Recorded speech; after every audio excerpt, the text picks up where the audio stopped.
Hello students, how are you? All good? Yeah. Okay.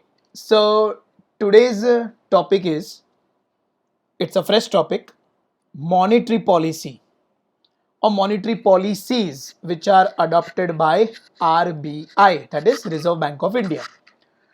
On a few previous discussions I had mentioned in advance कि जैसे हम जब credit creation concept पढ़ रहे थे तब दो शब्द आए थे, CRR, SLR, cash reserve ratio, statutory liquidity ratio. एक दो जगह पे हमने देखा था कि आरबीआई पॉलिसीज बनाता है। क्या पॉलिसीज बनाता है मैंने कहा था कि वो हम आने वाले लेक्चर्स में देखेंगे। तो आज वो समय आ गया है। कुछ टॉपिक्स हम आज देखेंगे और कुछ टॉपिक्स हम आने वाले लेक्चर्स में देखेंगे। ठीक है। So today's topic is monetary policies which are adopted by the RBI, because we know RBI is the apex bank of the nation, central bank of the nation, and being in that position you need a clear vision of what you want to do regarding money supply, money demand, value of money, cost of money, n number of things, but only in relation to yes money. तो वो monetary policies में क्या क्या decisions लेने होते हैं, what all things should be considered, we are going to study in detail. Not only what all things, how it actually operates in the economy, हम वो भी देखने जा रहे हैं। ठीक है, fine. So tell me students, ये पहला पिक्चर जो आपके सामने आया है, इसको देख के पुरानी यादें ताजा हुई? यस, सप्लाई की, डिमांड की? अरे नहीं रे, वो यादें तो खैर किसी को याद नहीं करनी है। पंजा लड़ाने का। नाउ इफ यू रिमेंबर, ये गेम्स हम कई बार अपने दोस्तों के साथ खेल चुके हैं। सो आप मान लो यहां से पंजा लड़ा रहे हैं, सामने वाला अपोजिट साइड से आएगा। आपकी कोशिश क्या होती है? You will try to move from left to right और right to left, depends upon what position you are. ऐसे जाने की कोशिश करोगे और सामने वाला वो भी ऐसे ही फोर्स लगाएगा? नहीं, वो पूरा उल्टा फोर्स लगाएगा। यही दो अपोजिट फोर्सेस जो हैं उनको हम इकोनॉमिक्स में क्या बोलते हैं? Demand and supply, because they both are moving in opposite direction. So यहां पर भी डिमांड और सप्लाई आएगा, लेकिन वो डिमांड और सप्लाई किस चीज का है? It's on your screen. The policy which regulates the demand for money and supply of money. So demand भी किसका है? मनी का, और सप्लाई भी किसका है? मनी का, क्योंकि पॉलिसी ही कौन सी है? Monetary policy. उसके बाद we talk about if supply is more and the demand is less, it's called a bear market. क्यों?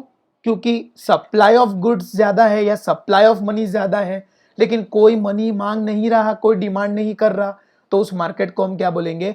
बेयर मार्केट बोलेंगे, क्योंकि वहां पैसों का कोई वैल्यू ही नहीं कर रहा है, कोई मांग ही नहीं रहा है। लेकिन अगर demand is greater than supply, then what will happen? Situation of scarcity arises. We know कि पैसों का डिमांड बहुत ज्यादा लेकिन उसका सप्लाई बहुत ही कम, तो उस मार्केट को हम कौन सा मार्केट बोलेंगे? बुल मार्केट बोलेंगे। ठीक है। सो बुल मार्केट, बेयर मार्केट, तेजी, मंदी, ये सारे बातें हम लास्ट ईयर कर चुके हैं। Depression, inflation. Okay, fine. So if there is an imbalance between the about two, it can either result into inflation और डिफ्लेशन। इन्फ्लेशन कब होगा? When demand is greater than supply, और डिप्रेशन कब होगा? When the supply is greater than demand for money. Okay, fine. तो इस policy को जो इन दोनों के बीच में स्टेबिलिटी लेके आएगी, मॉनेटरी पॉलिसी, उसका दूसरा नाम क्या रखा है हमने? स्टेबिलाइजेशन पॉलिसी रखा है। क्या नाम रखा है? Stabilization policy, because it always talks about stabilizing the demand with the supply और the supply with the demand. ठीक है, फाइन। आफ्टर दिस आपके स्क्रीन पे एक ऐसी मशीन आई है जो 2000 रुपीज के करेंसी नोट छाप रही है। Can we call it as supply of money? Yes. दूसरा फोटो आया है जिसमें पैसों का जो घर है उसको हम बचा के रख रहे हैं, या पैसे का हम पेड़ उगा रहे हैं जिसको हम बचा रहे हैं. That can be considered as value of money, you can say. Then comes on the screen is cost, which is nothing but cost of what. Cost के पीछे क्या है? करेंसी नोट्स है. सो करेंसी नोट्स को बनाने का भी एक खर्चा आता है. तो यही सारे पॉइंट्स मॉनेटरी पॉलिसी में भी कवर होते हैं. See that earlier the purpose was to regulate the volume of money. So पहला पिक्चर जो आया था ये 2000 रुपए की नोट वाला, supply, value, volume, you can say. Value नहीं, volume. Volume means the quantity of currency notes which one must print in the market. What is its quantity? What should be the volume? ये सारी बात हम उस topic में करेंगे which is a part of money supply, which is a part of monetary policy. Then comes value of money. Value in what sense? कि पैसों का वैल्यू हमने देखा था इन्फ्लेशन में कि during inflation the value of money goes down, the purchasing power goes down. और ये इन्फ्लेशन आया क्यों था? Because of imbalance between demand and supply of money, demand and supply of goods and services. वही demand and supply of goods and services आप कब कर पाते? When you had money with you. So कहीं ना कहीं पैसों से वो सारा कनेक्शन जुड़ा हुआ है. And then comes the cost of money, है ना. Cost of money in what sense कि पैसा बनाने के पीछे भी काफी सारा कॉस्ट इन्वॉल्व होता है. आपके सामने ये 2000 रुपीज का करेंसी नोट आ जाता है, लेकिन उस करेंसी नोट को मैन्युफैक्चर करने का भी खर्चा आता है ना. पेपर का खर्चा, इंक का खर्चा, यस और no. And all these are part and parcel of cost of money which government has to see, government has to control. Of course our all efforts will be put in that direction जहां पे हमें cost of money को क्या करना है? Minimise करना है. और वैल्यू ऑफ मनी को क्या करना है? मैक्सिमाइज करना है. इसी चक्कर में banks time to time, RBI time to time policies लेके आते हैं. इन्हीं पॉलिसीज को हम क्या बोलते हैं? Monetary policy. Okay fine. अब ये सामने एक पिक्चर आया, उसमें आप क्या देख रहे हैं? What is it? एक ऐसा इंस्ट्रूमेंट जो पैसों के पेड़ पे पानी दे रहा है, और धीरे धीरे देखो आप वो पैसे बढ़ रहे हैं. और ये पैसे बढ़ाने का क्यों? ताकि लोगों की जिंदगी में खुशियां बनी रहे, डेवलपमेंट आता रहे. तो ऊपर वाले जो 3 पिक्स थे करेंसी नोट्स का, एक ये वैल्यू वाला, दूसरा कॉस्ट का, ये अर्लियर पर्पसेस हुआ करते थे. Monetary policies were designed to serve earlier these 3 purposes which are given above. अब जो नीचे वाले 2 पिक्स हैं वो मॉनेटरी पॉलिसी का मॉडर्न अप्रोच है, मॉडर्न पर्पसेस है. और वो मॉडर्न पर्पसेस क्या है वो आपकी स्क्रीन पे. Present times it is used more for credit creation, जो हमने पहले देखा था. Keeping in mind the process of what economic development and interest of the, कौन है? पब्लिक. तो आपके सामने देखो पब्लिक एकदम चीयर्ड अप पब्लिक है, खुशहाल पब्लिक है. ये इसीलिए है क्योंकि अपने देश का मॉनेटरी पॉलिसी सूटेबल ढंग से ऑपरेट हो रहा है. मॉनेटरी पॉलिसी का ये पर्पस है कि हम जो भी करेंगे पब्लिक के इंटरेस्ट के लिए करेंगे. समझ में आ रहा है? जैसे आप कोर्ट में जाते हैं गवाही देने के लिए, उससे पहले कसम दिलवाई जाती है, मालूम है ना, कि मैं जो भी कहूँगा सच कहूँगा, सच के अलावा और कुछ नहीं कहूँगा. वैसे ही यहाँ पर जो भी मॉनेटरी पॉलिसीज आरबीआई बनाएगा वो खाली और खाली पब्लिक के इंटरेस्ट के लिए होंगी, पब्लिक के भलीवार के लिए होंगी, पब्लिक के डेवलपमेंट के लिए होगी, नेशनल इंटरेस्ट के लिए होगी. ठीक है? So what have we learned in this slide? The policy which regulates the demand for money and supply of money is known as monetary policy. Imbalance between the two can create inflation और deflation, और इसीलिए हमें ऐसा नहीं होने देना है, हमें उसको स्टेबल रखना है. It is also known as one of the stabilization policies. पहले पर्पस क्या था? Volume of money, value of money, nature of money and cost of money. But आजकल पर्पस क्या है मॉनेटरी पॉलिसी का? टू क्रिएट क्रेडिट, पैसे को multiply करना, keeping in mind the process of what, two things, economic development and interest of the public. ठीक है, fine. सो monetary policies क्या होती हैं हमने ये समझ लिया, लेकिन उसमें क्या क्या इंस्ट्रूमेंट्स अवेलेबल हैं अब हम वो समझने जाएंगे। क्योंकि बात को समझो, आपका कोई भी ऑब्जेक्टिव हो उसको हमें अचीव करने के लिए पहले सोचना पड़ेगा। चलो सोच लिया कि हमें पिज्जा खाना है, क्या सोचने से वो पिज्जा बन जाएगा? नहीं, पिज्जा बनाना पड़ेगा। तो बनाने के लिए हमारे पास अलग अलग इंस्ट्रूमेंट्स अवेलेबल होने चाहिए। तो अब हमारा अगला टॉपिक ये है कि monetary policies, okay fine sir, understood, policies made by RBI in the interest of public, economic development, value of money, volume of money, cost of money, okay, पर करेंगे कैसे, वो हमारा ये टॉपिक का मुद्दा है, that is instruments of monetary policy. Okay, चलिए, अब वो इंस्ट्रूमेंट्स भी दो प्रकार के होते हैं, एक है क्वांटिटेटिव, दूसरा है qualitative. Quantitative which can be expressed in terms of numbers, or you can say it is applicable generally, तो उसको हम जनरल मेजर्स भी बोल सकते हैं। और दूसरा आएगा qualitative measures. Qualitative measures in the sense which are applied only to specific circumstances, it is not applied generally। okay, so policy, monetary policy के दो या इंस्ट्रूमेंट्स ऑफ मॉनेटरी पॉलिसी के दो टाइप्स हुए, एक क्वांटिटेटिव इंस्ट्रूमेंट्स और quantitative measures, और दूसरा क्वालिटेटिव मेजर्स। आज हमारा फोकस रहेगा क्वांटिटेटिव मेजर्स पे, और वो भी सारे कंप्लीट नहीं कर पाएंगे, हम थोड़े बहुत ही देख पाएंगे। सो पहले ये समझते हैं कि what is the meaning of quantitative measures. तो आपकी स्क्रीन पे कब से है, aimed at impacting the entire economy in general, common way, and hence also called general measures। so what do you mean by common way? जैसे demonetization government का जो step था, was it applicable only to your society? was it applicable only to your area? was it applicable only to your city or state? no, it was applicable for the whole nation. और इसीलिए ऐसे बड़े बड़े steps जो हम लेते हैं generally, commonly, are known as which measures? Quantitative measures. Means one policy applicable to everyone.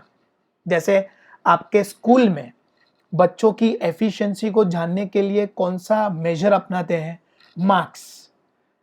तो वो ये नहीं देखते कि ये बच्चा इंटेलिजेंट है कि हार्ड वर्किंग है, वो क्या देखते हैं कि इस बच्चे के मार्क्स क्या है, और उसके बेसिस पे ही हम कंक्लूजन ला देंगे कि ये अच्छा बच्चा है कि बुरा बच्चा है। सो कुछ कॉमन मेजर्स हम देखने जा रहे हैं, they are quantitative measures. Okay fine. उसमें सबसे पहला हथियार, इंस्ट्रूमेंट हमारे पास क्या है? बैंक रेट है। तो बैंक रेट क्या होता है? Let us see that first. The rate at which RBI lends money to commercial banks for a long term is called the bank rate। Okay, अब इसको समझते हैं। कमर्शियल बैंक्स को जब भी पैसों की जरूरत है तो वो किसके पास जाएगा? आरबीआई के पास जाएगा, और आरबीआई राजी खुशी वो पैसा कमर्शियल बैंक्स को देगा। उसमें भी मालूम है ना, सबसे पहले पैसा किसको देगा? शेड्यूल्ड बैंक्स को पैसा देगा, क्योंकि वो उसके रूल्स एंड रेगुलेशंस फॉलो करते थे। Fine. So the rate at which RBI lends money, पैसा तो दे दिया, लेकिन ये पैसा क्या मुफ्त में दिया है? Is this money given by RBI free of cost? Bloody no, nothing comes free in this world. So RBI will lend money at some rate of interest, and that rate is known as which rate? Bank rate. So एक बार फिर से समझते हैं। RBI lends money to commercial banks, and in return it will charge some interest rate. Such interest rate is known as bank rate। okay, let us understand this again through a pictorial presentation। एक तरफ आ गया RBI, देख लो, RBI किसको loan देगा? Commercial banks को। Okay, left side है RBI, right side क्या है, कमर्शियल बैंक। तो आरबीआई ने कमर्शियल बैंक्स को क्या दिया, लोन्स दिए। क्या दिया, लोन्स दिए। क्या दिया, लोन्स दिए। बदले में कमर्शियल बैंक्स ने आरबीआई को जो रेट पे इंटरेस्ट पे किया, उस रेट को हम क्या बोलेंगे, बैंक रेट बोलेंगे। Okay fine, let's proceed ahead. Bank rate में ही उसका मैकेनिज्म क्या है और उसके क्या ट्रेंड्स रहे हैं अब तक के। ठीक है, तो पहले मैकेनिज्म समझते हैं। What is the meaning of mechanism? It's an instrument, don't forget, which we are using for betterment of the entire nation. So how do you do that? दो सिचुएशंस आपके सामने हैं, एक डिप्रेशन, दूसरा इन्फ्लेशन। डिप्रेशन इन्फ्लेशन क्या है ये हम समझ चुके हैं, तो मैं ये मान के चल रहा हूं कि आपको मालूम है कि डिप्रेशन मतलब लोगों के पास पैसा ही नहीं है, मार्केट में मंदी चल रही है, नुकसान ही नुकसान हो रहा है। जैसा अभी मार्केट में चल रहा है ड्यूरिंग कोरोना, मार्केट ही नहीं चल रहा है, जितना भी चल रहा है वो सब डिप्रेशन में चल रहा है। सो पब्लिक के पास पैसा बहुत कम है। क्या है, पब्लिक के पास पैसा बहुत कम है, परचेजिंग पावर लो है, डिमांड लो है, प्राइसेस लो है। तो ऐसे माहौल में गवर्नमेंट क्या करेगी, बैंक रेट का, let us understand, bank rate government कम करेगी। आला, डिप्रेशन में ऑलरेडी सब कम था, बैंक रेट भी कम कर देंगे तो बहुत नुकसान हो जाएगा। ऐसा नहीं सोचने का। बैंक रेट कम होगा तो वो बैंक रेट क्या था, the rate of interest which commercial banks were paying to RBI, the rate which was paid by commercial banks to RBI. और ये रेट कम होगा मतलब कमर्शियल बैंक्स के लिए लोन्स आरबीआई से लेना सस्ता हो जाएगा। तो borrowal of commercial banks with RBI will rise. अब कमर्शियल बैंक जब पैसा बोरो करेगा एक हाथ से, तो दूसरे हाथ उसको पैसा देना भी तो पड़ेगा ना। So loans and advances to the public is going to rise, क्योंकि गवर्नमेंट कमर्शियल बैंक्स आरबीआई से पैसा लेकर बैठा नहीं रह सकता उन पैसों को लेकर, वही पैसा उन्हें आगे देना पड़ेगा। अब मैं जितना ज्यादा पैसा लूंगा उतना ही ज्यादा पैसा मुझे आगे देना भी तो पड़ेगा ना पब्लिक को, वरना मैं कमाऊंगा कैसे। So borrowals of commercial banks will rise, against that loans and advances by commercial banks to the general public will rise. तो पब्लिक के पास जो मनी सप्लाई था वो भी क्या होगा, राइज होगा। पब्लिक के पास पैसा बढ़ेगा तो पता है ना क्या होगा, हमारा परचेजिंग पावर बढ़ेगा, और हमें ये पावर दिखाना होता है by going for additional demand of goods and services. Demand of goods and services बढ़ेगा तो price of goods and services क्या होगा, राइज होगा। अरे सर, प्राइस और डिमांड में तो इनवर्स रिलेशनशिप था ना? हाँ था, लेकिन वो कब था, when the price rise the demand of goods falls. Price was active and demand was passive. यहां पर पहले चेंज कहां पे आ रहा है, डिमांड में, तो उसका इंपैक्ट प्राइस पे क्या होगा, उल्टा ना। सोचो, आज मैं कोई सामान बेच रहा हूं, उसका अगर डिमांड ही नहीं है तो मैं क्या करूंगा, मैं डिस्काउंट देके भी कस्टमर्स की डिमांड बढ़ाने की कोशिश करूंगा। लेकिन अगर कस्टमर्स मेरे पास ऑलरेडी बहुत ज्यादा आ रहे हैं, demand of my goods and services is rising fast, तो मैं अपनी कमोडिटीज की प्राइस का क्या करूंगा, बढ़ाऊंगा कि कम करूंगा। अभी मुझे डिस्काउंट देने की जरूरत है ही नहीं क्योंकि ऑलरेडी बहुत ज्यादा लोग डिमांड कर रहे हैं, तो मैं अपनी गुड्स एंड सर्विसेज की प्राइस क्या करूंगा, बढ़ाऊंगा। और वही चीज मार्केट में होगी। सो प्राइसेस बढ़ेंगे। अच्छा, हम कब चाहते हैं कि प्राइस बढ़े, हम कब चाहेंगे कि प्राइस बढ़े, जब मार्केट में प्राइस ऑलरेडी बहुत लो लेवल पे था। तो मत भूलो, प्राइस राइज हमें क्यों चाहिए, कब चाहिए, क्योंकि मार्केट में ऑलरेडी क्या चल रहा था, डिप्रेशन चल रहा था, और इसीलिए हमें प्राइसेस को बढ़ाना था during the time of depression. Okay, now such policy or such step when the government or the RBI takes under monetary policy, such policy is known as cheap money policy. Which policy? Cheap money policy. पैसा बहुत सस्ते में मिल रहा है ना, bank rate क्या हो गया? कम. सस्ते में पैसा मिल रहा है, सस्ते में ही पैसा आगे जा रहा है, और इसीलिए इस पॉलिसी को हम क्या बोलेंगे? Cheap money policy. Fine. So इसका पूरा उल्टा होगा ड्यूरिंग टाइम ऑफ इन्फ्लेशन, है ना. बैंक रेट क्या होगा? बढ़ेगा. इससे कमर्शियल बैंक्स को लोन आरबीआई से लेना महंगा पड़ेगा, तो वो बोरोवल कम करेगा, लोन्स एंड एडवांसेस कम देगा, पब्लिक के पास मनी सप्लाई कम होगा, demand of goods and services कम होगी, प्राइसेस कम होंगे, और इसीलिए इस कंसेप्ट को हम क्या बोलेंगे? डियर मनी पॉलिसी बोलेंगे, क्योंकि पैसा हमें बहुत डियर है, पैसा सस्ते में अवेलेबल नहीं है, महंगे में अवेलेबल है, क्योंकि bank rate is high. So commercial banks borrow from RBI but at high rate of interest. So the money is expensive, और जब भी कोई चीज एक्सपेंसिव होती है वो हमें बहुत डियर होती है, तो उसे हम क्या बोलते हैं? डियर मनी पॉलिसी बोलेंगे. ठीक है, fine. So let us go through it once again the entire concept. Market में डिप्रेशन है, बहुत ही मंदी का माहौल है, तो बैंक रेट क्या होगा? कम होगा, जिससे बोरोवर्स बढ़ेंगे, लोन्स एंड एडवांसेस बढ़ेंगे, मनी सप्लाई बढ़ेगा, demand of goods and services बढ़ेंगे, प्राइसेस बढ़ेंगे. हमें कब चाहिए कि प्राइस बढ़े? जब प्राइसेस ऑलरेडी लो थे, मार्केट में क्या चल रहा था? डिप्रेशन. इन्फ्लेशन के टाइम पे बैंक रेट क्या होगा? बढ़ेगा. बोरोवर्स, कमर्शियल बैंक्स आरबीआई से कम लेगा पैसा, पैसा ही कम आएगा, तो लोन्स एंड एडवांसेस भी कम होंगे, मनी सप्लाई भी कम होगा, demand of goods and services भी कम होगी, तो प्राइसेस भी कम होंगे. इस पॉलिसी को हम क्या बोलेंगे? डियर मनी पॉलिसी बोलेंगे. ठीक है, fine. Then we proceed ahead with the trends. So what do you mean by the trends?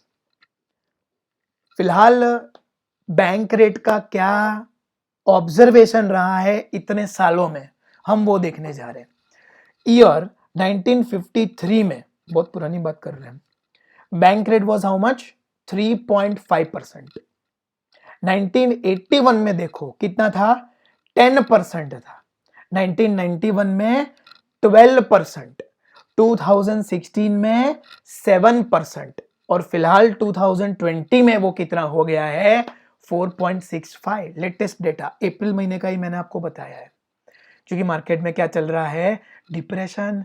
तो बैंक रेट क्या होता है डिप्रेशन के टाइम पे? कम होता है. और देखो ना आप, 7 से वो रिड्यूस होकर कितना हो गया है? 4.65% हो गया है. ठीक है, फाइन. इसके बाद एक नया कंसेप्ट आता है, that is repo rate. What do you mean bye repo rate? अच्छा, इसमें जो सेकंड पॉइंट है उसका ए पोर्शन है, हमने जो देखा है, that is repo rate. Okay, what do you mean by repo? Repurchase option. Okay, second point जो है उसमें ए है रेपो रेट, और जो बी है वो क्या होगा? रिवर्स रेपो रेट होगा. ओके, डोंट वरी, वो हम आज ही देखेंगे. सो दूसरा इंस्ट्रूमेंट आया मॉनिटरी पॉलिसी में, that is repo rate after bank rate. Repo rate क्या है? रेपो, ये वर्ड कहां से निकला? Repurchase option, that is nothing but the repo. अब ये क्या है? When commercial banks, read on the screen, when commercial banks needs funds for a very short period of time. Bank rate किसके लिए था? लॉन्ग टर्म के लिए था. रेपो रेट किसके लिए है? शॉर्ट टर्म के लिए है. 1 day, 7 days, 15 days, 1 month, etcetera. तो उस केस में एक ऑप्शन अवेलेबल रहता है कमर्शियल बैंक्स के पास. क्या? कि वो अपनी कुछ गवर्नमेंट सिक्योरिटीज होती हैं, वो किसको बेच देंगे? आरबीआई को बेच देंगे. They sell some securities to RBI with a condition to repurchase them at a particular rate. मतलब मैं आज सिक्योरिटीज बेचूंगा तो मुझे पैसा मिलेगा, ऐसा कमर्शियल बैंक्स करेंगी, क्योंकि मुझे पैसों की जरूरत है, but only for a short period of time. So I sell you the securities, and after that short period of time is over, you will sell those securities back to me. लेकिन जो rate of cell मेरे लिए होगा और जो rate of repurchase मेरे लिए होगा, वो दोनों रेट अलग अलग होंगे, और उन दोनों का जो डिफरेंस होगा, that is your repo rate. Okay, so they sell some securities to RBI with a condition to repurchase them at a particular rate. Such rate is called the repurchase rate or the repo rate. ठीक है, मैं जानता हूं ये अभी आपको absolutely clear नहीं हुआ है, पिक्चर से क्लियर हो जाएगा. लेट अस सी. तो पहले कौन आया? कमर्शियल बैंक्स, क्योंकि पैसों की जरूरत किसे है? कमर्शियल बैंक्स को. तो कमर्शियल बैंक किससे पैसा लेंगे? ऑफ कोर्स आरबीआई से पैसा लेंगे. शॉर्ट पीरियड ऑफ टाइम के लिए है, तो इसीलिए ये ऑप्शन आया. कौन सा? रेपो रेट आया, रीपर्चेज ऑप्शन. तो पहले कमर्शियल बैंक्स क्या बेचेंगे? सिक्योरिटीज बेचेंगे. किसको सिक्योरिटीज बेचेंगे? आरबीआई को, क्योंकि उम्मीद है हमें कि बदले में आरबीआई हमें क्या देगा? मनी, पैसा देगा. अज्यूम करते हैं कि जो पैसा हमें आरबीआई से रिसीव हुआ वो कितना है? 9.93 बिलियन. मिलियन, बिलियन, करोड़, आपको जो अज्यूम करना है कर सकते हैं. 9.93. ओके, सो फिलहाल कमर्शियल बैंक्स की जो शॉर्ट टर्म फाइनेंशियल रिक्वायरमेंट थी वो पूरी हो गई. फाइन. अब जैसे ही ये पीरियड खत्म होगा, कौन सा period? 1 day, 7 days, 15 days, 30 days, 60 days, 90 days. क्या होगा? जो सिक्योरिटीज कमर्शियल बैंक ने आरबीआई को बेची थी, आरबीआई वही सिक्योरिटीज कमर्शियल बैंक्स को वापस बेचेगा, और ये बेचने का जो वैल्यू होगा वो थोड़ा सा ज्यादा होगा. ऑफ कोर्स सेम रेट पे नहीं जाएगा, क्योंकि कोई भी काम मुफ्त में होता नहीं है. There are no free lunches. So money charged by RBI now will be how much? 10 to sell back again those securities which it purchased from commercial banks. Okay, so पहले क्या हुआ था? पैसों की रिक्वायरमेंट किसको थी? कमर्शियल बैंक्स को. वो पैसे किससे लिए थे? आरबीआई से. क्या बेच के? सिक्योरिटीज. कितना पैसा मिला था? 9.93. अब कुछ समय बाद, शॉर्ट पीरियड ऑफ टाइम के बाद, आरबीआई वही सिक्योरिटीज कमर्शियल बैंक को वापस बेचेगा और पैसे बदले में थोड़े से ज्यादा लेगा. 9.93 की जगह कितना आया? 10. So what is the difference? 0.07. This 0.07 is nothing but the repo rate, which is expressed in terms of percentage as how much? 7%. ठीक है, अंडरस्टूड? किसी को कोई डाउट है? Fine. So what is repo rate? The rate charged by RBI from commercial banks for short-term financial requirements. Okay? अब इसका पूरा reverse सोचेंगे, इसलिए नाम क्या रखा है? देखो, रिवर्स रेपो रेट. क्या लिखा है? When RBI banks needs funds for a very short period of time. पहले वो फंड की रिक्वायरमेंट किसकी थी? कमर्शियल बैंक की. अब वो फंड की रिक्वायरमेंट किसकी है? आरबीआई की. So RBI needs funds for a very short period of time, 1 day, 7 days, 15 days, etcetera. They sell some securities to commercial banks with a condition to repurchase them at a particular rate. Such rate is called reverse repurchase rate, or you can say the reverse repo rate. पूरा situation उल्टा हो गया है. Okay, fine. सो पहले requirement commercial banks की थी, उसकी जगह पे अब कौन आ गया? आरबीआई. आरबीआई को पैसों की जरूरत है, तो वो किसके पास जाएगा? कमर्शियल बैंक के पास जाएगा. हो सकता है ना, क्योंकि हर बार पैसे का रिक्वायरमेंट कमर्शियल बैंक्स को ही हो, ऐसा जरूरी नहीं है. बेटा ही पैसा बाप से मांगेगा जरूरी नहीं है, कभी कभी बाप भी तो बेटे से पैसा मांग सकता है ना. Fine. So commercial banks will purchase these securities from RBI. RBI will sell the securities to commercial banks. उसके बदले में कमर्शियल बैंक्स पैसा देगा. मान लेते हैं वो पैसा कितना है? 9.95. ओके, उसके सामने कुछ समय बाद यही सिक्योरिटीज आरबीआई कमर्शियल बैंक से वापस खरीदेगा, और पैसा देगा, लेकिन अब जो पैसा देगा वो थोड़ा ज्यादा होगा, और वो कितना आ गया, 10 रुपीज आ गया. So now if you carefully see the difference is what, 10 minus 9.95, that is 0.05, which is expressed in terms of percentage as how much, 5%. So this 5% is your reverse repo rate. Sir ऐसा क्यों कि repo rate is less, sorry repo rate is more and the reverse repo rate is less? क्योंकि समझना एक बात को, जब बेटे को पैसों की जरूरत है ना, तो वो बाप से जब भी पैसा लेगा तो बाप तो ज्यादा ही चार्ज करेगा, लेकिन बाप को पैसों की जरूरत है तो बेटा बाप से ज्यादा चार्ज नहीं कर सकता. ये रूल बाप ने बनाया है, ठीक है. सो आरबीआई जब पैसों की जरूरत है तो वो इंटरेस्ट रेट कम देगा, और जब कमर्शियल बैंक्स को पैसों की जरूरत है तब आरबीआई उससे ज्यादा वसूलेगा. So always remember, reverse repo rate is always less than the repo rate, because banks also have to earn money from the public and RBI also has to earn money from commercial banks.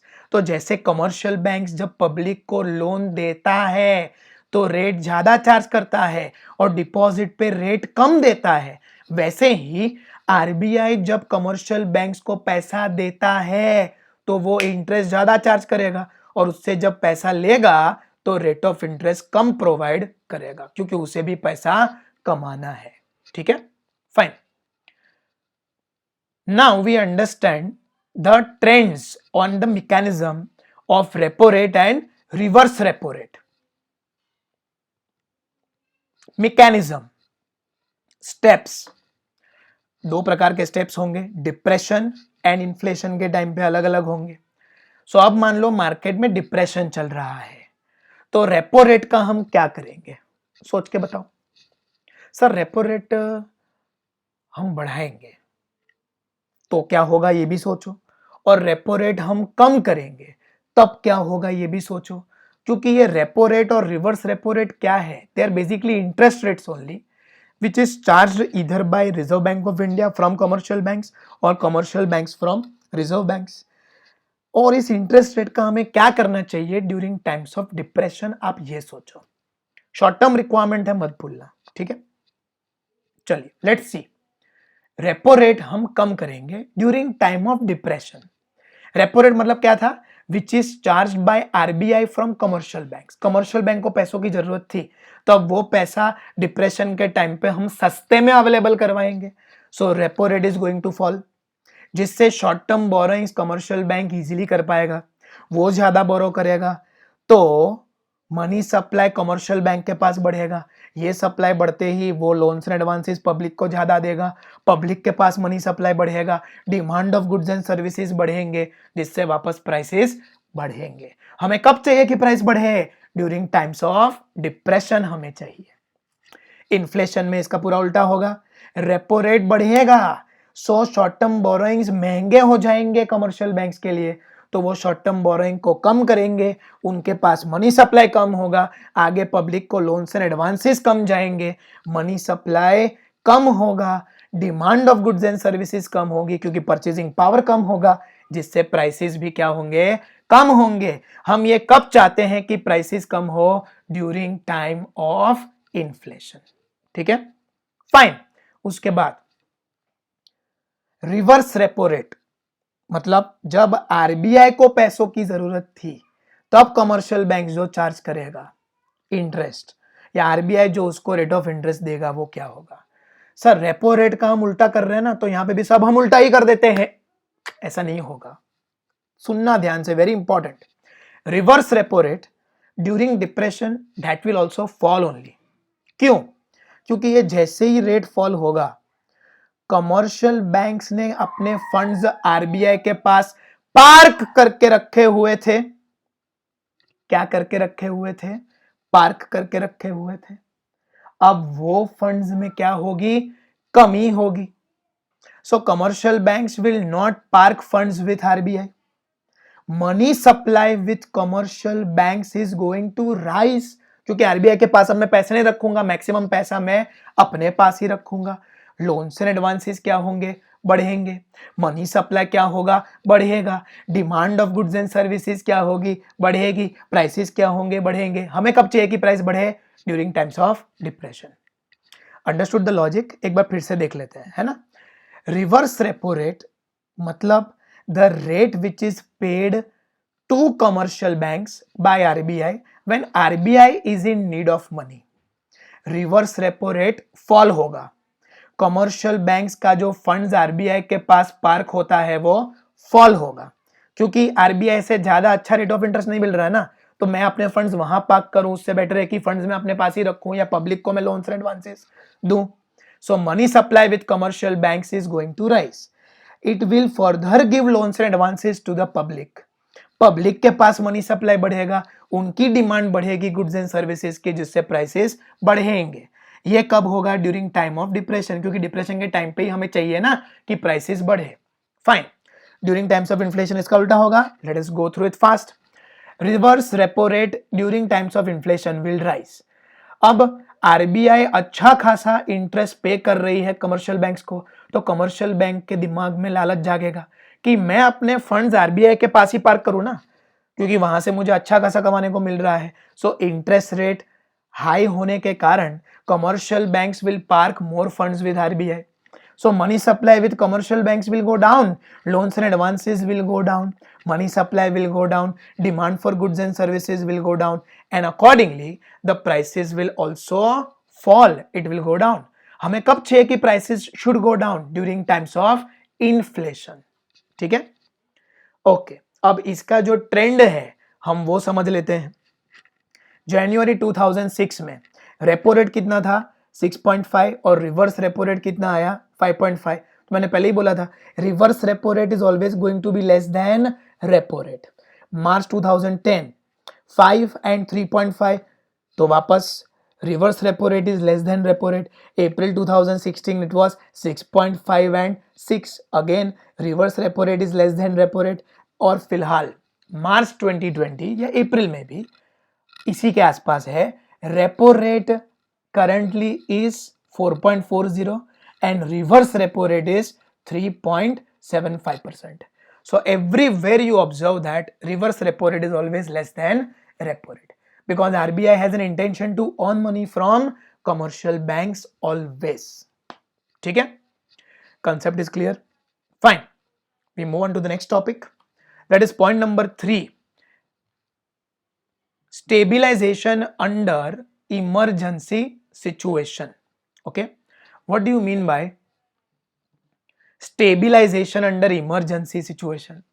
पहले तो ये समझना जरूरी है कि emergency मतलब क्या। पैसों की कमी, देखो एक उदास चेहरा आपके सामने रोता हुआ दिख रहा है, ये चेहरा कमर्शियल बैंक्स का है। कौन सी कमर्शियल बैंक का है? Yes bank. बहुत ही खराब हालत हो गई है, इमरजेंसी सिचुएशन अराइज हो गई है, और इस इमरजेंसी सिचुएशन में हमें पैसों का जबरदस्त क्राइसिस है। We are undergoing an acute shortage of funds. We who commercial banks. So a special window is open. तो आप देख रहे हैं वो चेहरा विंडो में रेस्ट रख के, मतलब अपना जो आर्म रेस्ट है वो विंडो पे रखा है और रो रहा है। इसीलिए ये दरवाजा अभी खुलेगा, ये विंडो अभी खुलेगी, दरवाजा नहीं विंडो, खिड़की, ये खिड़की अभी खुलेगी और वो खिड़की से मदद मिलेगी। So special window is open for commercial banks to borrow from RBI against approved government securities in an emergency situation like acute cash shortage. So RBI कौन है? ये बंदा जो पैसा फेंक रहा है, आरबीआई। आरबीआई ने ये पैसा किसको दिया? कमर्शियल बैंक्स को ये पैसा दिया, और कमर्शियल बैंक्स की पैसों की रिक्वायरमेंट पूरी होते ही उदास चेहरा किस में कन्वर्ट हो गया? खुशी वाले चेहरे में। Yes, I have got lot of money now. लेकिन ज्यादा खुश नहीं होने का, ये पैसा आपको फ्री में नहीं मिला है, इस पे भी आपको इंटरेस्ट पे करना पड़ेगा। Again yes bank only. This is called marginal standing facility. खड़े खड़े पैसे मिलेंगे। देखो आरबीआई से, आरबीआई खड़ा है ना, देखो। The rate is higher than the repo rate which was 7% in 2016 and it is 4.65% in April 2020. अब ये ऐसा क्यों सर? रेपो रेट से ज्यादा क्यों? रेपो रेट क्या था? शॉर्ट टर्म के लिए था ना। ओके, शॉर्ट टर्म के लिए पैसा चाहिए, फटाफट पैसा मिल जाएगा, मुझे इंटरेस्ट चुकाना पड़ेगा। लेकिन इमरजेंसी सिचुएशन है, आज के आज, अभी के अभी मुझे पैसा चाहिए, तो जो भी चीज तुम्हें अभी के अभी चाहिए उसको अवेलेबल अभी के अभी करवाने के लिए भी ज्यादा एफर्ट्स लगेंगे। And as a result of that, due to more efforts, due to that reason only, the rate of interest will be slightly higher. आपको यहां से कार में हॉस्पिटल जाना है, हो जाएगा फ्री में, लेकिन आप अपने दोस्त को बोलोगे इमरजेंसी इमरजेंसी, अभी के अभी मुझे जाना है, तो वो आएगा, उसका एफर्ट लगेगा, कॉस्ट विल बी मोर। समझ में आ रहा है? क्योंकि आप अकेले परेशान नहीं हो रहे, आपके साथ आपका दोस्त भी परेशान हो रहा है। तो यहां पर भी जो पैसों की रिक्वायरमेंट आज है, अभी है, फ्यू आवर्स के अंदर ही मुझे पैसा चाहिए, तो उसके लिए तुम्हें थोड़ा सा इंटरेस्ट ज्यादा चुकाना पड़ेगा। Okay, because somebody satisfies your requirement in the short term is fine, but somebody satisfies your requirement in an emergency situation, then he will expect something more. क्योंकि यहां पर मत भूलना, all the banks are operating with the objective of earning some or the other kind of profit. ठीक है, fine. सो आज का session हम यहीं पे सीमित रखते हैं। तो बस फिर आज के लिए इतना ही। Okay, bye.